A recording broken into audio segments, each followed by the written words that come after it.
കഥയാകെ മറന്നു. ഒരു ധന്യ ബിന്ദുവിൽ കാലമലിഞ്ഞു.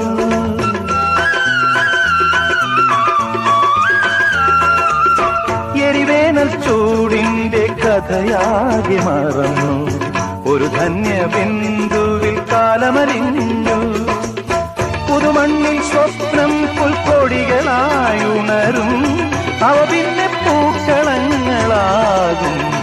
വളർന്നേറും വനമാകും. വളർന്നേറും വനമാകും. മേഘം പൂത്തു തുടങ്ങി, മോഹം പെയ്തു തുടങ്ങി. ഏതിന് കേട്ടു നെഞ്ചിൽ പുതിയൊരു താളം.